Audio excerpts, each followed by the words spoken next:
The anime takes place in a post-apocalyptic setting. Everywhere is full of mutant monsters called limbic-kun or filth monsters. In order to survive, people have to live in large mobile cities. They must learn to use special weapons called diet. Our protagonist is Leifan, who is known as one of the 10 strongest blade wielders in the world, but after an incident Leifan's title was taken away from him and he was exiled from his home city. Since then, Leifan decided to start a new life in the academy city of Zeleny. On the first day of school, 2 students get into a fight that almost ends a girl's life. But thanks to Leifan, she is saved and all the students are surprised to see the scene in front of them. Under the rubble is the transfer student, Leifan.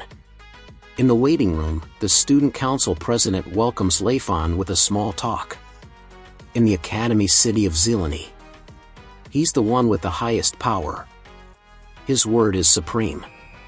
But the important thing here is that Leifan is just a transfer student, but he can easily defeat 2 students from the military department, which seems to be in contrast with his information in the academic records, which says Leifan is just a weak at Frank. Anyway, from now on, Leifan will be transferred to the military department. His rank in the academic record will be re-evaluated from F to A, but Leifan firmly refused.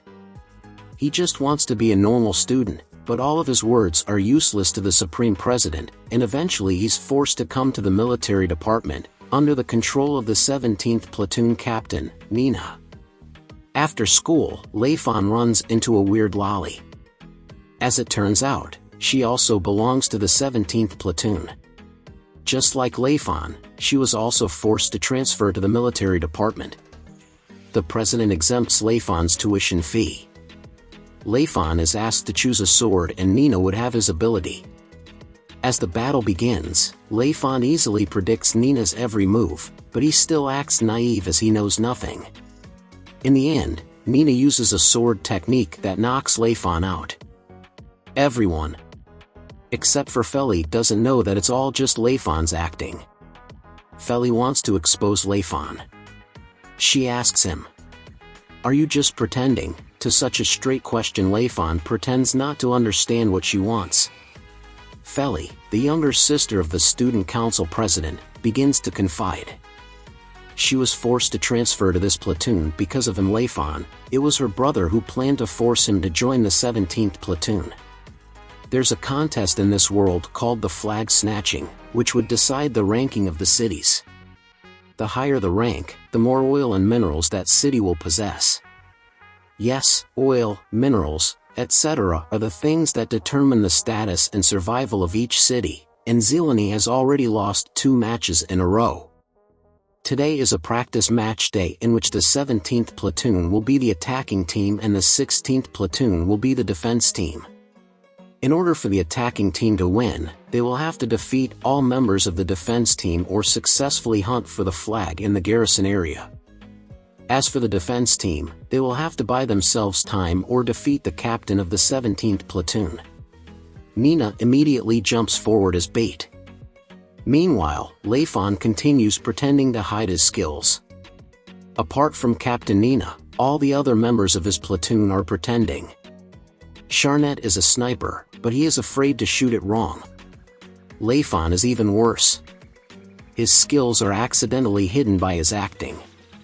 Feli seems to be slow and dozing. This team is completely useless. Yet Nina still fights to the end. For the past 2 years, Nina had always been a loser. It's enough. Seeing Nina in trouble, Leifan decides to reveal himself and perform at his true level, the level of one of the 10 strongest blade wielders in the world. All the students are horrified at Leifan's true skills. He isn't ordinary at all. Although the team wins, Feli and Nina are upset. To them, Leifan is now a traitor. After the match that day, Leifan's number of fangirls suddenly increased dramatically. But this type of crazy fan will sooner or later make him faint due to a heart attack. Leifan manages to make up with Nina and then Feli. For the first time in his life, Leifan sees Feli smiling, but the smile is a bit weird. Suddenly a strong tremor occurs. 30% of the city's support pillars are sunk below the ground level and are unable to move.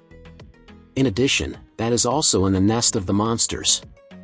Following the command of the student council president, all military cadets will have to participate in the fight.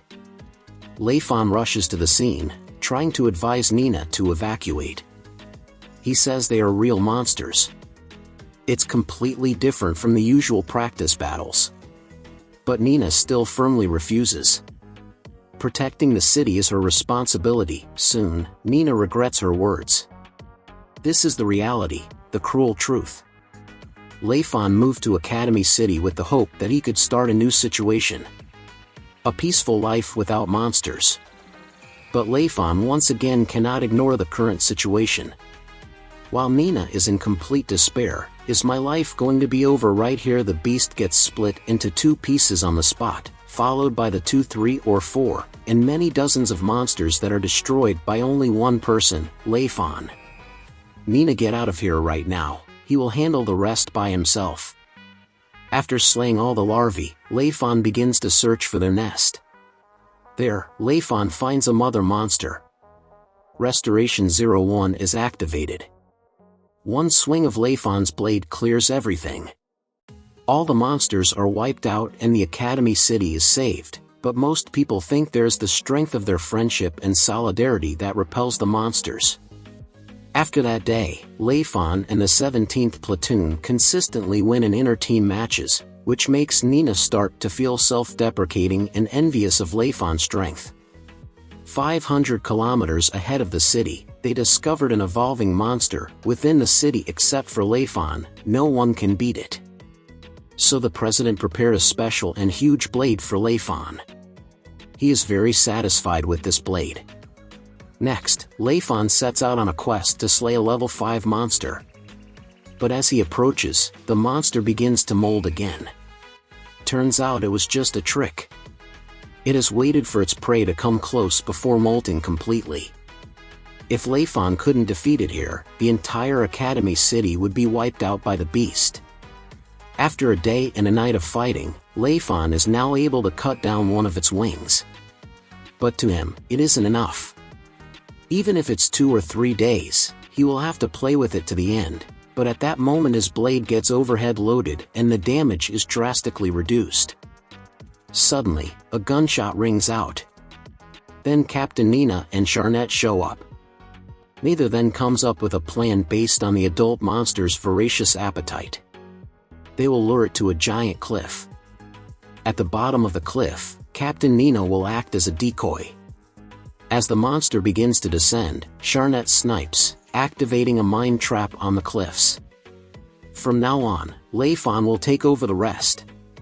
The monster is not completely defeated.